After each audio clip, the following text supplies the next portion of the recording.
Hello, everyone. How are you all doing?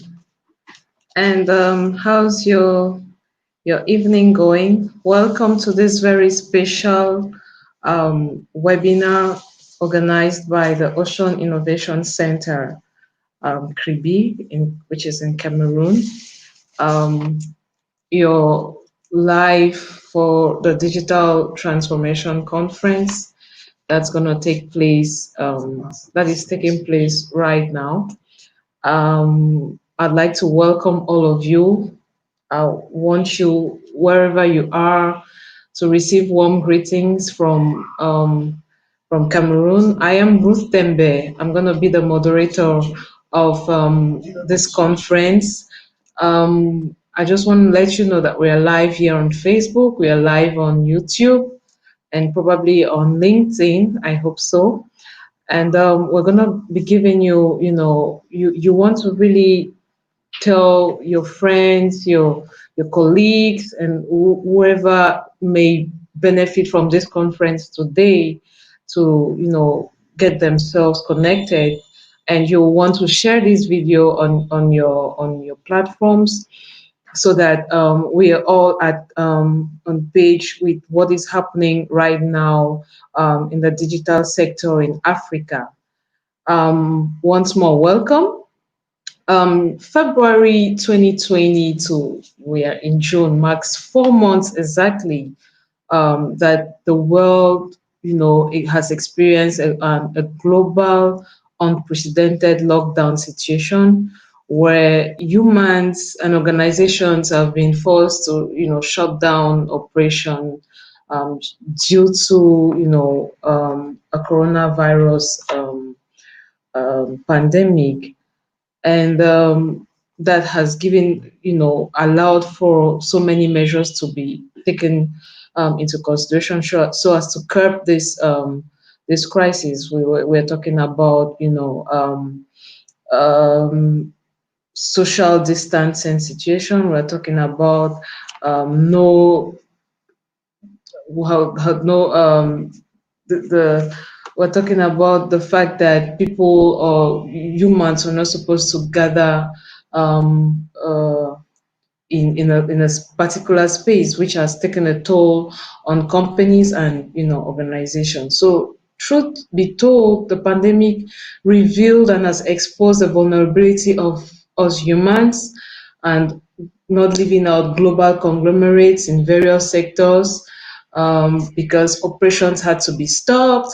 But then the solution or the exit strategy to this has been, the proliferation of digital structures, digital solutions as a way out for companies to survive the pandemic.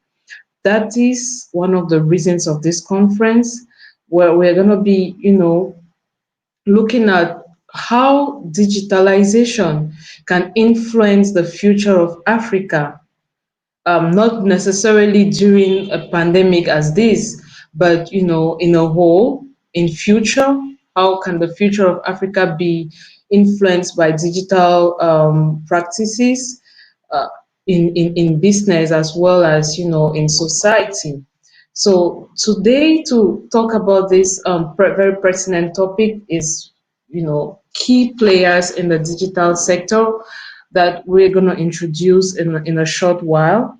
But first of all, let me welcome the guests that are on the show today. They're going to be introducing themselves, tell you more about them, what they do, and the reason for this discourse today. Because we are in a time where if we do not take into consideration the things or the factors that matter, we might experience stagnation for a long haul, because that's why we need this conversation. So allow me present to you, first of all, the founder of Ocean Innovation Center, Mr. Jacques Bonjao. Welcome, sir, and greetings. You're joining us from the United From States of Washington. America, from Washington. How are you doing, sir? I'm doing fine. Thank you Thank very you much. so much. Thank you. Thank you for taking out time. Thank you for this very beautiful initiative.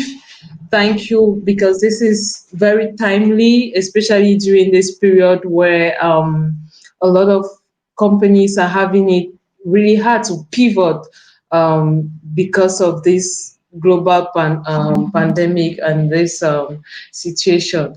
Tell us a little bit about yourself. We know that your CV is very, very, very long. If we had to talk about it right here, I don't know, but tell us the key things that you want us to know about yourself and the reason for which you took this very important initiative to organize such a conversation as this at this time. Thank you very much, Ruth. And I want to start off by saying good afternoon or good evening. Actually, it's still the afternoon here in Washington D.C. So I know it's the evening in Nigeria. It's in the evening in Morocco, in Cameroon, in India. Uh, I'm gonna start by not telling you about myself, but about the idea of this conference. Uh, the very fact that we are hosting this conference, which you're chairing, Ruth, Yeah. testifies to the fact that Africa is in need of more technology. Going back several years ago, I was asked by the World Bank to work on a major project for Africa. At the time, I was still a manager at Microsoft in Seattle. Uh, Many people, including some Africans, were very reluctant about bringing technology to Africa. As a matter of fact, one of the vice presidents of the World Bank stated that Africa did not need technology. What we needed was food. That was the number one priority. And I have to say that it was a challenge, but we didn't give up. So the World Bank tasked me and a few friends to work on the African Virtual University, which is distance learning. That was back in the year 2000, early on. And then we did. And the project eventually was very successful. So much so that when I was traveling throughout Africa, throughout India, everywhere, we realized that so many women were started to sign up for the African Virtual University precisely because it was distance learning, meaning you can stay home. And it's a cultural thing, as you know, you can stay home. And that was great for many women who stayed home and connect and learn.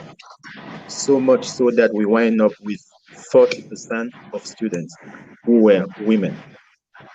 I'm just saying that to state the fact that Africa needs technology. Now, why did we create OIC, Ocean Innovation Center?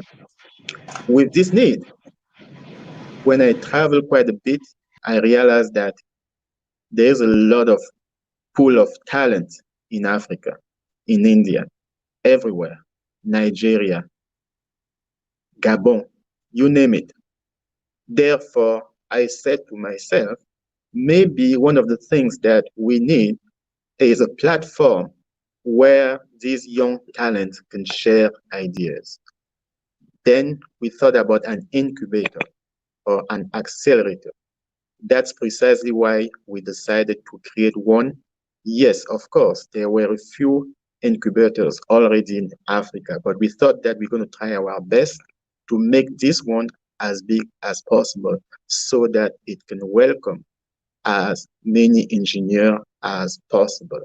And we do have a focus on women because we want more women to embrace technology.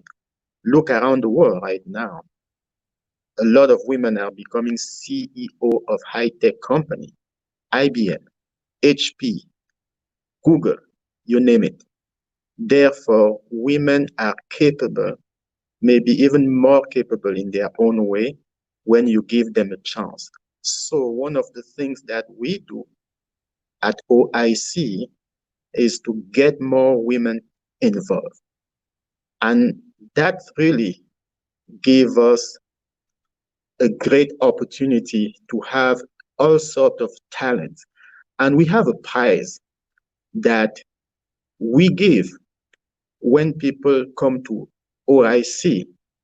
Every year we hold a conference during which during which we let the young engineer compete.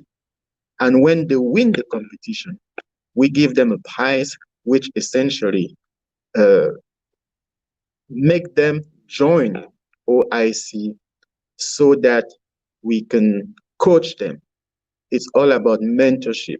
So that's in a nutshell what OIC is all about. And for this year conference, which is supposed to be in August, we thought that maybe we can have a couple of pre-conferences, such as this one, to sort of explain what OIC does and then raise more awareness of the opportunities that the youth can find at OIC. Thank you so much. Thank you so much, Mr. Bonjao. I think this is really timely, and for what you're doing with the population, the young population of Africa being over 68% of what it is, what it entails, what the entire population of Africa is at the moment. I think that this initiative is really, really timely and called for because there's so much need for structures like OIC, the Ocean Innovation Center, for young people who really, especially in here in Africa, where the educational system doesn't really focus on skills, but there's a lot of theory in education. We need centers like these that bring up the practicalities of the sector to young people who are really bent or who are focused on innovating African systems or innovating the economy digitally. Thank you once more. I'm going to introduce our another guest on this webinar. Um, I'll be introducing Mr. Mehdi Alawi. Mr. Mehdi Alawi is also a key actor in the digital sector in Africa. He founded and he owns a tech hub also in Casablanca in Morocco. I think it's also based in San Francisco, and he has played a very important role in institutionalizing digitalization in I think a lot of companies in Africa, Morocco, and around the world. And he's very, very. I think he's one of the digital evangelists we have. Welcome, Mr. Mehdi. Thank you so much for the invitation. It's an honor for me to be with you tonight. How are you doing? Super. So, as you said, Okay. thank you for this introduction. I'm coming from the digital world. I started working on digital, 20 years ago, starting by creating many startups. I think I create like 6 or 7 startups, definitely with failure, but also with some good exit. And during my different mission, I come up to the idea to create a tech hub to help my brother, as a lot of people help me in my different startup. So this is why I create the La Startup Factory. I had a chance to work in many countries. I think I worked in 40 countries, but mostly I spent time between Paris, Dubai, San Francisco, and Casablanca. Wow.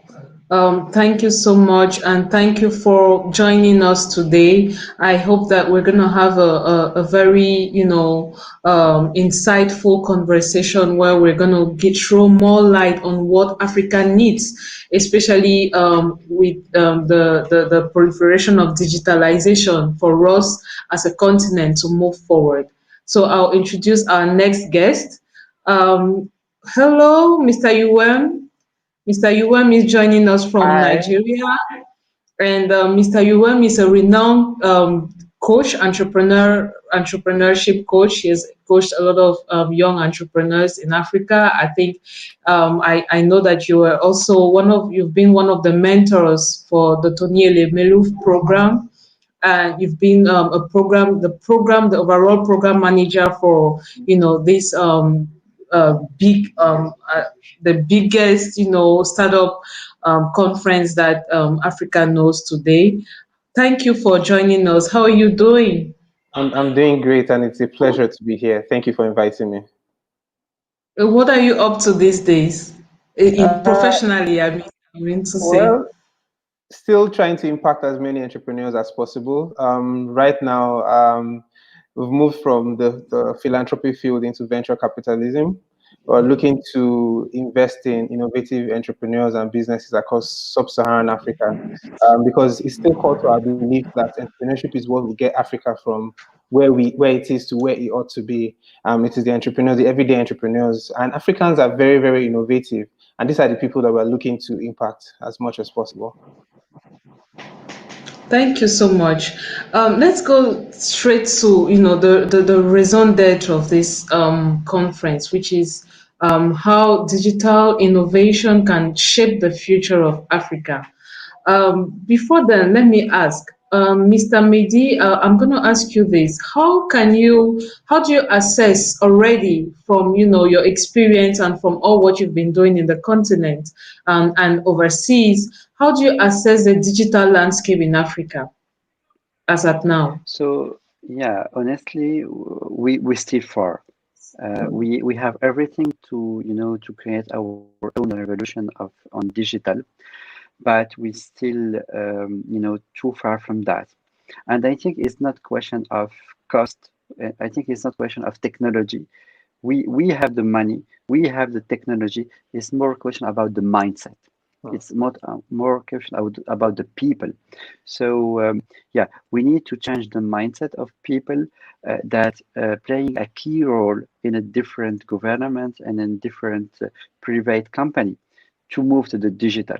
And especially with this situation with COVID, I believe this is our best ambassador to change the mindset and to push people to think seriously about digitalization and innovation, because we see that a lot of business stop due to the crisis because they don't have a digital, or they didn't invest on it on the past.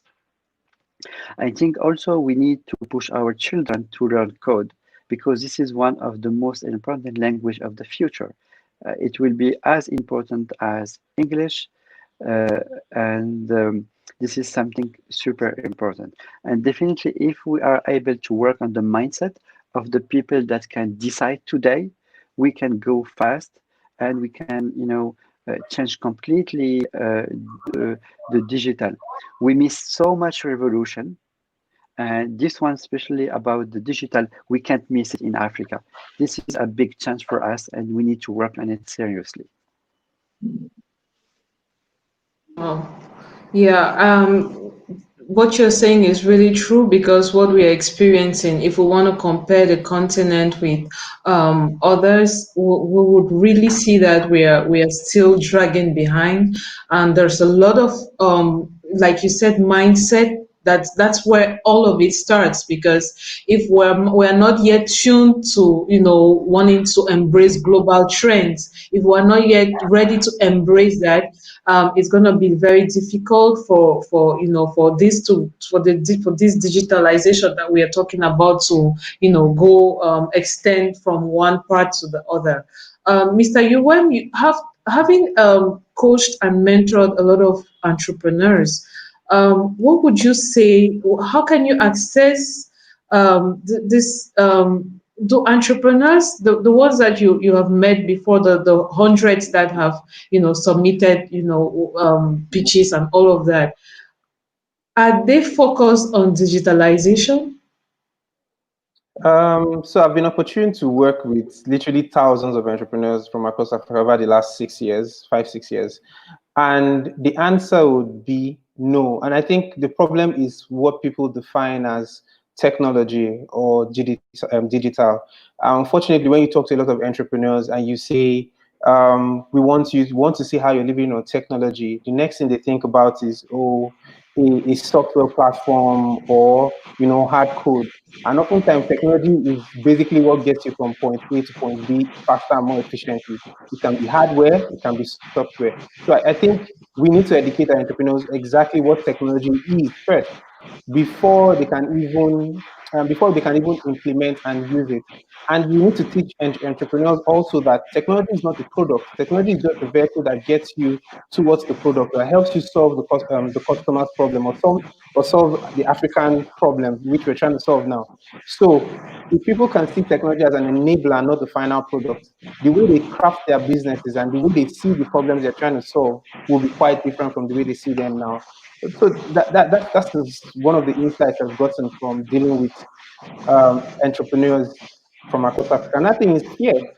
So we are so used to doing things a certain way that when we see that there is a different way that works, we tend to, back out because there's that fear of the unknown. So as much as we are very innovative as a continent, as much as we think we like to try out new things, there is that fear that limits us or stops us from, dipping our feet into the mud and saying, let's get our hands dirty. And so our entrepreneurs need to be a little bit more fearless in trying to adopt and implement technology in their businesses. Thank you. Thank you so much for that remark. Mr. Bonjao, I think this is one of the reasons why you thought it wise to create this Ocean Innovation Center. This is one of the reasons why you thought it wise for us to have this conversation today where, we encourage more of these digital practices in companies, in a society, and we really inculcate this as a culture already. What three things, because you have come to the continent, you've come to Africa, and you're in the United States, or you've visited other countries, and then you can assess at what level we are in Africa. What three things would you recommend, Mr. Bonjawo? What three things will you recommend for us to pick up, like let me say it that way, for us to really become digital conscious, really embrace this digital culture to start with? Yes, I first of all, I do agree with and Mehdi about the notion of mindset. I would even say that it has to do with paradigm shift. We absolutely need that. But having said that, uh, as I said at the beginning of my remarks, the mere fact that we are connected right now says it all, which is Africans have the talent that they need. They just have to adjust it to the needs of our continent. For instance, you started speaking about COVID-19. What it did is it gave us the opportunity to do video conferencing as we are Yeah. doing right now instead of Yes. having to travel for these Yeah. conferences. That's important. Exactly. That's what I mean by Africa needs to adapt. Uh, Maybe mention the fact that it's not a money issue. That's true. Sometimes it's not even about money. As a matter of fact, if you want to travel as an African, it's very costly. So maybe you need to think about it and say, okay, do I really need to travel to the other country? Maybe I need to have a virtual conference, virtual travel, if you will, so that I can connect and get the job done. I am working from home these days, like many other people. So maybe more and more Africans need to think about doing things differently. We do not have to do things exactly the same way as the Europeans, as the Americans, or even the Indians. We can do things that are different from this continent. Having said that, uh, one of the things, the focus that at OIC we really deal with is to let our young engineers know that when you work on a product or when you have an idea, the key question that you need to ask yourself, first of all, is this idea feasible? Is it feasible? So you have to do a feasibility study, right? Another question you might ask yourself is, it's not enough to be feasible. For instance, can we send a man to the moon? The answer is yes. I'm absolutely certain that Africans, by and large, understand enough technology so that they can send the man to the moon. Now, is it useful to Africa, given the stakes, given other things that are number one priority? Is it really useful to work on this type of project? Obviously, the answer is no. So you need to focus on the type of project that are useful. And that seems to be the case these days with COVID-19. As you know, we are trying to adapt uh, the treatment of COVID-19 uh, to the African context. As you know, there was some kind of conferencing between the president of Madagascar and uh, and other presidents, including the president of Senegal and many others. They were discussing ways to address this issue of COVID-19 within Africa. And what tool did they use to have this discussion? You may have seen this. This was video conference. Whereas in the past, they would have to travel, it's costly, it takes too much time, and it's not, at the end of the day, it's not necessary. So, what I'm trying to say is that at OIC, we try to coach our students, quote unquote, so that they can fully understand that they need to work on these projects that are useful to society, these projects that can make a difference in people's life. Thank you so much. Thank you, Mr. Bonjao, for You're that. welcome. If you're joining us live this moment, you're watching the digital transformation or digital innovation conference by the Ocean Innovation Center, which is a tech hub that has been built to empower young people, empower tech entrepreneurs, or advance the proliferation of technology in Africa. And this center is based in Cameroon, more precisely in Kribi, the south of Cameroon. We are talking about the recommendations that, as key players in this in the tech sector, you as actors in technology or digital transformation in Africa, what can you recommend in order for Africa as a continent at large, to advance digital wise? Mr. Mehdi, what if you had three recommendations to give, what would they be? Thank you for the question. I think I already answered part of that in my first part, but I will go again on it. Maybe the first one is working together. We are a different country in Africa, and if we work on hand on the hand, we will be able, to create our own technology and to face the giant, and we can have our own sovereignty about our technology in our continent. Second thing, as I said before, working on the mindset of our corporate, of our people in the government to prioritize the technology. There is no future without technology. And especially in Africa, this is our chance. Training our children on technology, it don't cost a lot of money. We just need a computer. We just need, a connection, an internet connection, and they can learn how to code.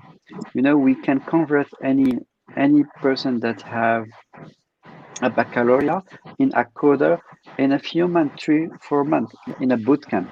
So we have the talent. Our continent have a lot of young people, so we can transform them and help them to move to technology. And with this asset, we can provide all the world with technology. And this, I believe, this is something that is feasible. It don't need a lot of money. It only need a courageous decision to go ahead. So yeah, so to summarize, pushing our young people to learn code. Second is to work on the mindset, and last is working together, different country working together as one country. Thank you so much, Mr. UM. What three recommendations would you have? I think Mary has said most of what I will say, but I will have to call on the private sector first of all. So we know that the government across Africa hasn't been doing well enough, and we expect more from them. But while the government is not doing well enough, we expect that the private sector has to step up, because whatever affects Africa affects us. So we need high network individuals, people with the capacity, people with the knowledge, people with the relationships and network to step up and begin to either push for policies that would possibly influence and impact SMEs and small businesses across Africa, or create environment and create atmosphere that would help entrepreneurs thrive. One good example is one of the projects that I worked in over the last few years, which is the Tony Elumelu Entrepreneurship Program, where we said we wanted to train 10,000 entrepreneurs across 10 years, which we have done in 5 years. And this is just one person's commitment. So imagine if people across Africa step up and begin to say, we can impact, we can do more impact if we put our money where our mouth is. And then secondly, I always tell entrepreneurs that while they are trying to build their businesses, they have to keep their mind on regulatory risk. So it's one thing to try and build your business. It's also another thing to build your business and keep the government or keep regulators in mind, so that you're not surprised when policies come around and mess you up. And a part of that is also being friends with people in government. A lot of entrepreneurs, a lot of tech entrepreneurs that I know stay away from the liaising or working with government. But this is the time to actually work with government, because you have the solutions. You have the solutions that African governments need across board. So work with government, form relationships, so that when they form policies, they don't adversely affect you in the long run.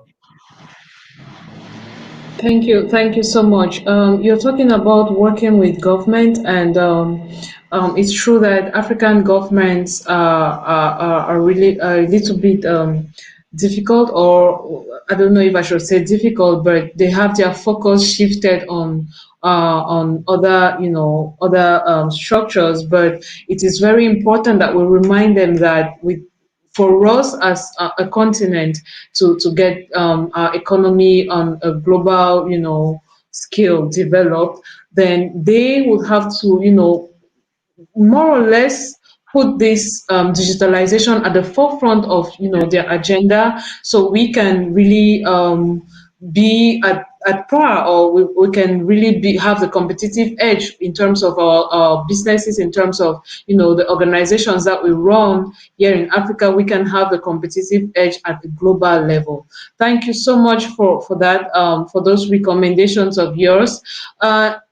If we were to This is the theme of this webinar, is to find out how we have talked about the importance of Africa being digitalized. We have talked about, you have given us recommendations of how this can be done. How would you think that these recommendations that you've given shape the future? How will digital transformation of companies, of organizations, of structures shape the future of Africa? Mr. Mehdi? Yeah, so I believe there is no future without technology. Technology can help in many sides, can help on education, can help on health, can help on industry. So if we don't digitalize our company, so we will lose, productivity, and we will lose competitivity, and then, the big investor, they will go to other countries or other continents. So this subject is so much large. Maybe I will spoke about one aspect of that. So today we don't have a choice. We need to digitalize. And I will take the example of intelligence, artificial intelligence. This is one of the subjects super important where our continent is not too good. When we see what happened in the US, what happened in China, we know now that the future, the new oil of the future is the data. And with the data, we can, do analytics. We can predict the future and predict everything that will happen in the economy. So if we don't start to work on that right now, we will again lose, the next revolution where this is the only revolution where we can say that we have the same arms to fight and to be bigger as a continent. So I don't want, to go further than that, but to summarize, there's no future without technology, and we have to do it as soon as possible because technology is going super fast, much, much, much faster than what every one of us today think. Thank you so much. Mr. Bonjawo, you that one of the reasons why you created or you founded the Ocean Innovation Center is because you saw the need for, despite the fact that people said or they told you that Africa doesn't need technology right now, we need food. You thought it, you were, visionary enough to see that at this time we might be talking about this topic. We might be having this conversation where digitalization is the center of everything. How do you think? Because you are forward thinking already. Now we are talking about the future of Africa. We're talking about digitalization. How do you think these two can, work or be in sync for us to advance as African economies? Uh, I do believe that there has been some progress uh, in terms of education. We spoke about it, distance learning. In terms of the usage of the cell phone, look at how many people are connected to this conference and how Yeah. many people, as a matter of fact, in Africa know how to use the cell phone, including my grandma, right? So this is good news. You mentioned just one thing, maybe a couple of things about recommendation. Uh, I think that, and I think one of the guests mentioned it, we need more collaboration, uh, at, more specifically in Africa. We don't collaborate enough. And that was one of the main goals, as a matter of fact, of OIC, sharing ideas, meeting quite often to discuss technology, to share ideas. You cannot be expert in everything. At some point, you need to seek help. You may be a very good technician, and maybe you're not as good as a manager, as good as a business person. You need that. It's a team effort. When the team wins, you win. So, uh, going back to that point that you raised about recommendation, I really believe that we have to stress the collaboration. When somebody has an idea, he or she should say, I've got an idea, but I need your help. That's a way of saying that in technology, more than in any other field, people have to work together as a team. I also happen to believe that we need more government involved.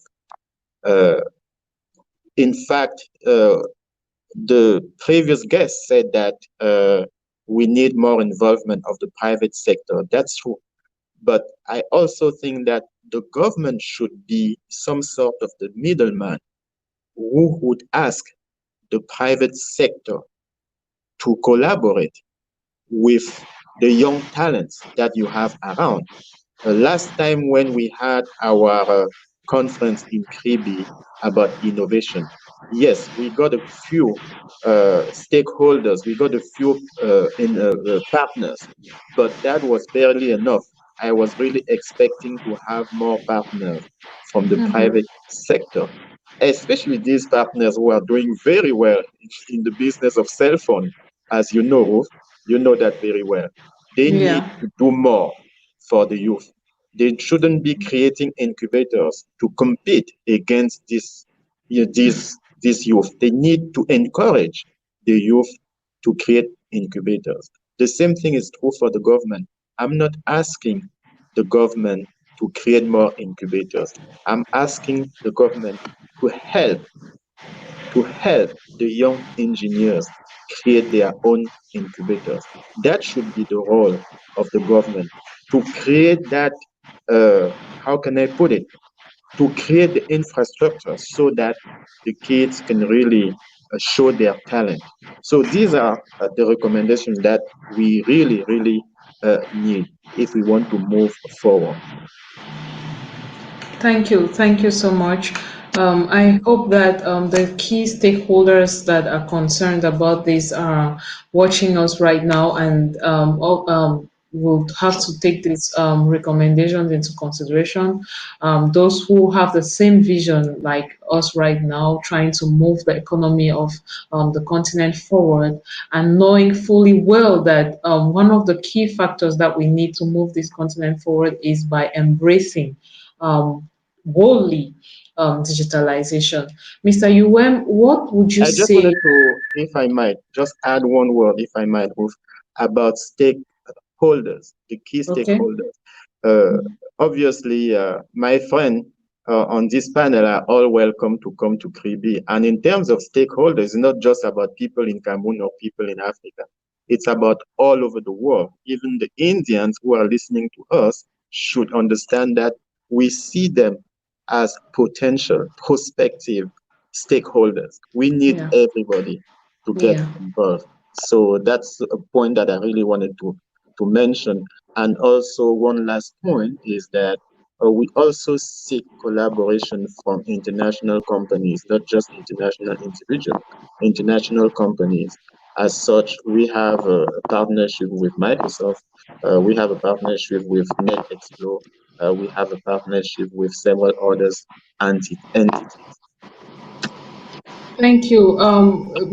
Of course, we're talking about globalization. Digitalization is some sort of globalization, and when we talk about key stakeholders, we're also talking. We're not just focused on the government. We're not just focused on the those that are around us, but then we are looking to get the collaboration of those that like you mentioned from India, from from other continents, so as to, because like Mr. UM and Mr. Mehdi said, collaboration is key.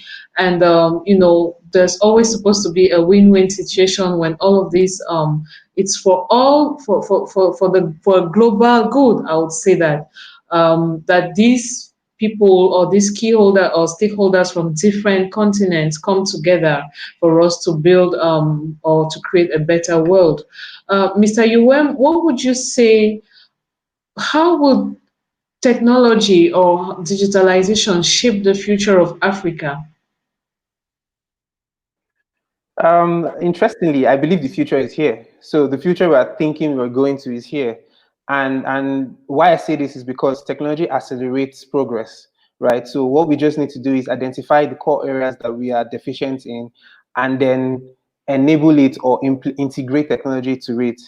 So technology is going to help us do a lot more across Africa. It's going to help us scale businesses faster. It's going to help us support people faster. It's going to help us solve problems, and it's going to help us reach the undeserved. So one of the biggest problems that we have across Africa is internet penetration. But imagine what technology can, implementing the right infrastructure and technology can do to solve that problem. So I think that the future is here. We just need to, like Media said, and we just need to start using this technology. We just need to begin to implement it and encourage people to actually implement it in their businesses. And education, like one of the speakers said, is actually very, very important. You find out that education, and I don't mean the typical formal education where you go from class 1 to class 2, but I mean education in terms of knowing how to use tech products, knowing how to use technology is very, very important. Because when you start using technology at a young age, you begin to see the world differently. You begin to implement solutions differently. You begin to see solutions where there are challenges and problems, because the world is different. The way you see, you begin to see the world as a global village and begin to see possibilities. So education and teaching, the younger generation as they grow to see technology as an opportunity to solve problems is actually very, very important. Thank you so much. Mr. Mehdi, you said earlier on that we are far from being a digitalized continent. I would want to ask you, what is La Startup Factory? This very how can I this very important, because of these times that we are in, this very important solution that you have for digitalization in Africa. How is La Startup Factory contributing to the growth of digital practices in Africa? So thank you for the question. So basically, the Startup Factory is simply a tech hub that have a very pragmatic way to see digitalizing. So basically, we work only with digital startup, and we work with big corporates. And what we are trying to do is we accelerate the collaboration between startup and big corporates, and we help big corporate to get innovation from startup and to deploy this innovation. And in the other phase, we help startup to get contract and to get money from their innovation. So basically, every company have, the most important things for any company is to generate money, to be able, to pay their charges, and to be able, to grow. So we'll mainly focus on that. And to do that, we do what we call open innovation program. We go to a company, we try to understand where is the issue that they have, and we look forward to find startup that can solve this problem. And we mix between, startup and corporate during a boot camp or during a hackathon, and we help them to work together to find a new solution that they can deploy in a few months. So this is the heart of La Startup Factory. But to do this work correctly, we also add incubation and acceleration program that help us to prepare the startup to be able to work with corporate. We also add a lot of training to corporate to change the mindset of the collaborator to be able to work with the startup. And lastly, we also add a part that help to finance the startup with grant, loans, and also with a business angel group. So we can give, at each time, the right amount of money to the startup to deliver, depending on her stage, the different goals that she need to do. So to summarize, what we are doing at La Startup Factory, first we build the capacity of the startup. Second, we help them to go to the market with the purchase order and contract. And last, we finance them to grow. Okay. How are you doing? What are you doing to expand this concept? Because as of now, you're surely focused only on North Africa. How are you doing to expand it? What are you doing to expand this concept? Because we need more. We need the proliferation of this in all of Africa for for all of Africa to grow? What are you doing to expand this concept to other parts of Africa? Maybe before answering this question, I would love to share some number and some figure. So we Okay. started last at factory 2 years ago, and we was able, to help 103 contracts between big corporate and startup that generate $3.3 million revenue between startup and big corporate, starting from zero. So now we believe that we find a model, and this model we are sharing it with all other incubator accelerator, because we believe that this kind of structure need to have a business model, and need to come up with a true KPI, pragmatic KPI, that showcase to the government that we can create employment, we can foster innovation, we can help the corporate to innovate. So we just opened our program in Senegal a few weeks ago, and we are willing to share our knowledge and our experience with any incubator accelerator to do the same things in all Africa. We believe that B2C is still complex for Africa. B2B is possible. It takes a lot of times, but for the moment is maybe the only pragmatic way that help our startup to generate money. And we believe that in our country, we have to move from student that pitch idea to startup that delivers innovation and solution to corporate and generate money. And this model were to go in all the country in Africa, and we are willing to share our way to do it and our experience for free with any kind of incubator or accelerator or structure that want to do that. Thank you so much. I hope that the actors in this sector are watching us to know that you're very open to collaboration and you're very open to growth and development in the continent. Mr. Uwem, one of our viewers just asked, because we are talking digitalization, but then we need to talk about it in various sectors, not only the technology sector, not only for the advancement of technology in the continent, but then there are other sectors like agriculture, hospitality. There are other sectors that need the that they need the use of technology in order to thrive. What would you say? What do you recommend, or what would you say? How can other sectors benefit from, or transform digitally, or pivot to embrace digitalization in order to grow, and not only grow, but then affect the development of each economy, like each African Mm. economy per se.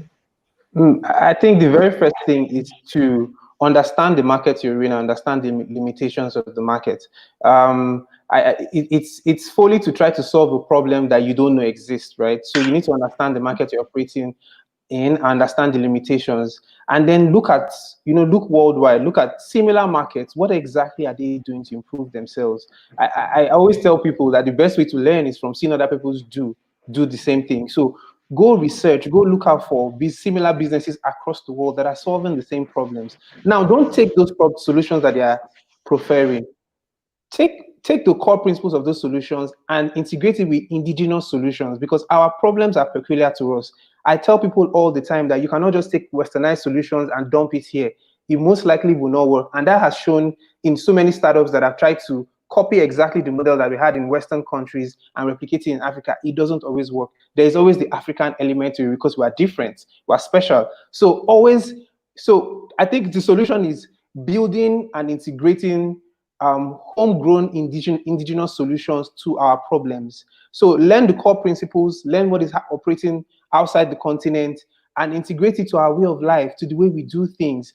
And then secondly, like the speakers have said severally, collaborate. You don't have all the knowledge to yourself. There are people that are probably smarter than you. There are people that probably have the network that you need. There are people that have the government connections that you need. So learn to collaborate with people. And thirdly, don't be afraid to share your ideas or your solutions. So I see so many people, say, hey, I have this great idea. I'm going to transform Africa doing this thing. And then when you say share with me, they're like, no, you're still my idea, or I'm afraid to share it. But how will you find solutions to your problem if you're not listening out for feedback, if you're not sharing with possible collaborators, if you're not sharing with people that can help you refine that idea? So as somebody that is looking to integrate digital solutions, you have to be open to sharing it. Go out, share the solutions, ask people what they think about it. Because feedback is the life of any digital business. You're not solving a problem the way you see it, you're solving a problem the way the customer sees it. So if you're building a solution the way you see it, you probably not survive, or you probably not succeed at the end, because you need to go out and speak to the customers, understand their pain point, understand how they want to use technology, and then gradually integrate the technology that you find outside into our own cultural behavioral patterns. Thank you so much for that. Um, we are right now. We're in a this situation of COVID-19. We do not know when it's going to end. Even if it ends, we don't know how things will look like. We don't really. We're not going to just jump in and things will not be the same because we need to adjust. There are a lot of things that we'll have to put in place, especially in companies, in organizations, and even in our social life. Um, Mr. Bonja, what do you think? How can entrepreneurs, or how can Africans use this crisis situation in order to become global, global experts? Let's call it that way. Well, this crisis has given uh, the world, as a matter of fact, but more specifically Africa, uh, an opportunity to reinvent itself. And we are already doing that. I happen to have done some investigation in terms of solution that Africa could bring to COVID-19. I can mention a few in Cameroon. I know that there are several students, these are still students in several computer schools. I'm thinking about EIE, which is called Institut Africain d'Informatique, uh, which is run by my friend Armand Claude Abanda. His students have created a few solutions that are working fine. Same thing for Polytechnic and you name it. Yes, they are being more inventive precisely because of COVID-19. And we also have to realize that it's not just about COVID-19. There would be other pandemics, Yeah. God forbid, but we know there would be other pandemics. And hopefully, we should be able to handle them better than we did this time. When I say we, collectively, meaning the world collectively. As a matter of fact, you know that some developed countries have done very poorly in terms of handling this crisis, where by and large, in Africa, we cannot really say that it is a catastrophe that was predicted. It is not. And that doesn't mean that we are doing a perfect job. No, but we are doing okay. I am not displeased as far as I am concerned with what I'm seeing in Africa. We are doing fine. Could we do better? Yes, we could. That's why we are here. That's why we're going to hold this uh, conference in Kribi in the next couple of months about digital innovation, to which we want to invite everybody, even those who cannot physically be present. We want them to be connected live, just like now during the conference, precisely to discuss the solution. By the way, we are the largest incubator accelerator in Central Africa. Obviously, we need more incubators in Africa by and large, but we happen to be the largest now. Even with that, we are still unable to welcome as many engineers as we would like to. Thank you for that. You're welcome. Africa is not doing bad. We are really trying. There are a few actors who are trying, and like you, for example, trying to pass the baton to younger ones to take the lead in terms of um, providing solutions to African problems.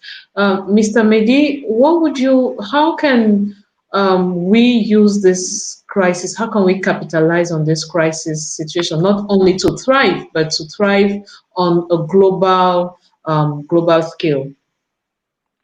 Yeah, I think this crisis of COVID is, as I say, is the best ambassador of technology for us especially in Africa, more than the other rest of the world, because definitely we did a lot of effort, but we still far. And now a lot of people, company, government know the importance of technology. I would like maybe first to come back and to share with you what I see during the 2 weeks of the COVID. We see that everything was suspended.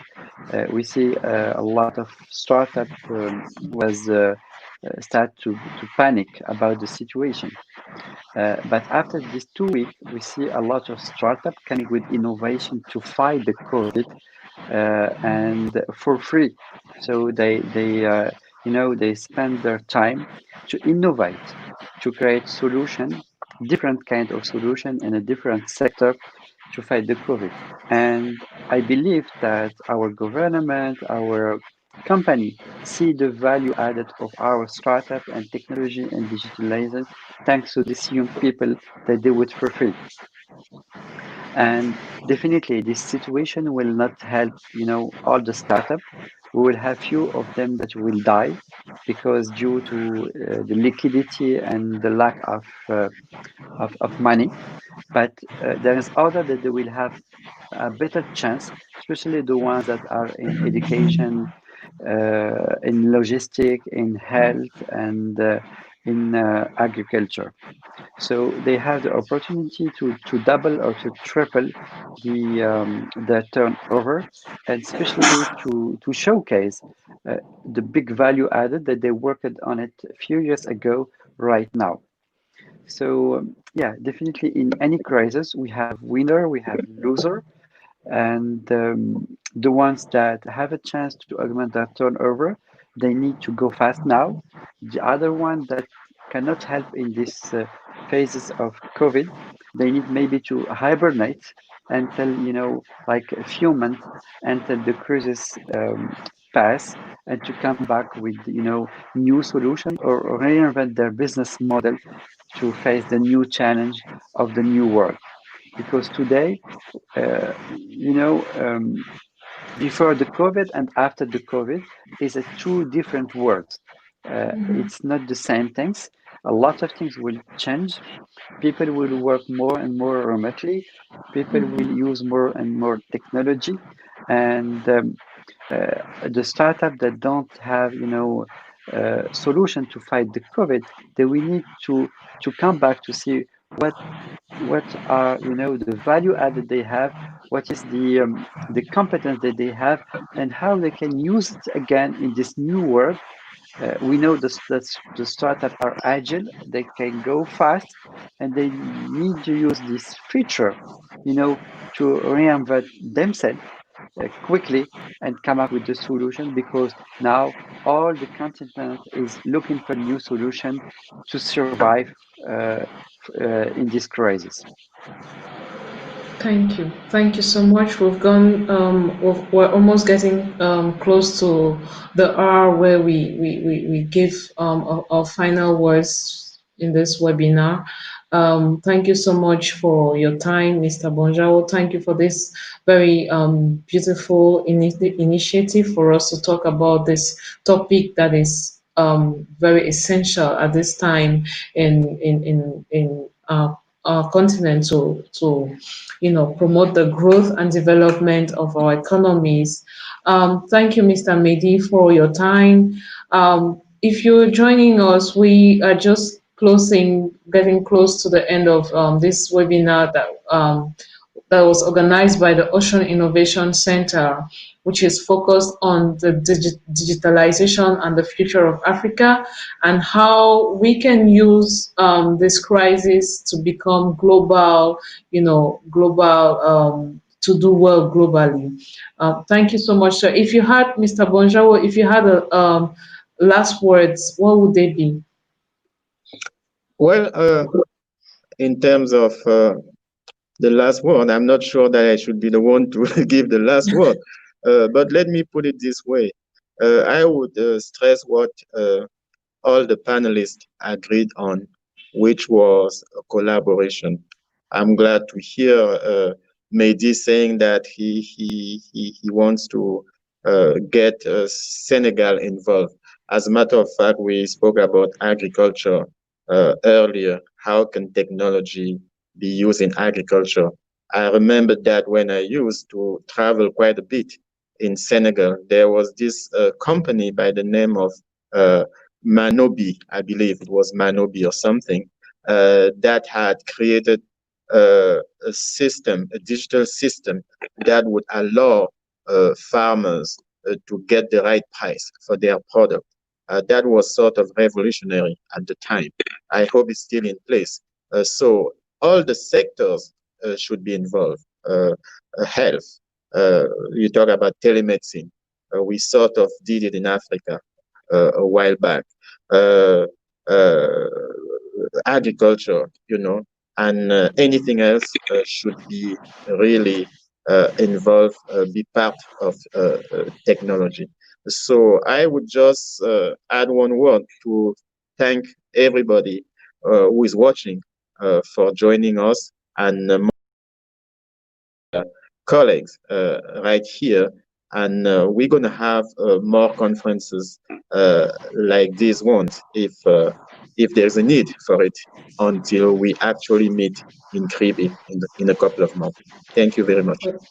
Thank you. I thought I wanted you to add, having dealt with or having worked with young people in the incubator or your hub, your technology hub here in Cameroon, and maybe out of Cameroon as well. What would you say if some of our viewers are asking, how can you build a sustainable tech company in Africa? Or how can you digitalize a sector and then make it sustainable? Because what most entrepreneurs face in Africa is sustainability. We build companies, but at 3 years after, 4 or 5 years after, we can no longer, pull up. So what do you recommend from your experience and Sure. from. Mhm. Sure. Actually, that's one of the key elements of our discussion when we meet with the young people in Kribi. I don't want to get too technical right now, but we have some kind of technique that we call SWOT analysis. Ruth, you know what it is, but not everybody knows what it is. It's a kind of technique that help determine the future on a long-term basis of a project. So it's not enough to create a project. It's not enough to create a service or a product for that matter. You have to make sure that that product will sell. And most importantly, you have to make sure that it will be sustainable. Yes, we deal with sustainability. I really want to be very grateful to all my team members, including those who organize this event, because they do a lot in terms of helping the young people. We have what we call a PMO office, Project Management Office, which is run by both Cedric, that and Arcel, uh, two top engineers. I want to say thank you very much. And we're going to get the opportunity to really deal with the sustainability issue when people are going to travel to Kribi for our next conference. Okay, thank you. Mr. Mehdi, would you be in Kribi for the OIC conference? Yeah, for sure. As Okay. soon as they open the Thank you. the border, I will come. Beautiful. But then, It's if you close to have the beach, by the way. You let them know that. I love the beach. Okay.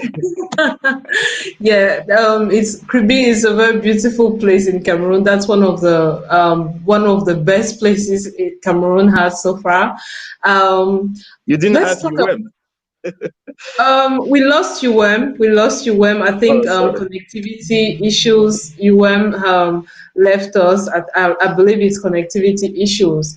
But Mr. Mehdi, what would you say if you had something small to say about the sustainability, about tech entrepreneurs building sustainable companies, despite the fact that digital culture in Cameroon, in Africa, is not yet it. Yeah, definitely. As I say in the beginning, I was myself creating many startups and doing the mistake that 90% entrepreneurs do, looking for investor and money. And this is the huge mistake. I think the best thing that an entrepreneur need to do and they should do is to find clients. They don't need to spend 2 years building the next Google. They need to spend 2 weeks building, an MVP and go to the market, test it, and complete it with the feedback of the true client. And the entrepreneur need to focus on how he can generate his first dollar as a revenue. And when he will be able to make revenue, investor will come and invest on him, and the startup will grow. But if he spend a lot of time looking for investor based on a prototype and a PowerPoint, they will spend 2 years. They will lose all the money they he have in his pocket, and the startup will struggle and he will close. So for me, the most important things for an entrepreneur is to be smart. When I say smart, is to develop really the minimum aspect or the most important aspect of the product and go to the market and try to understand the feedback of the client until he will be able to generate the first dollar. One times it's done, the rest is only question of management and let's say good advice. But as much as he's looking for money from investor without a true traction, it will not work. So we need to build sustainable startup that generate money. And for me, this is the most important things. Thank you so much because this is very important because most entrepreneurs think that it's finances that need to let their company scale up or grow. Thank you for reminding us that we need to focus more on getting clients.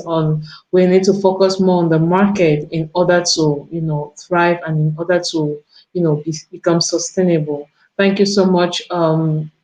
Sirs, for your intervention during this live conference organized by the Ocean Innovation Center.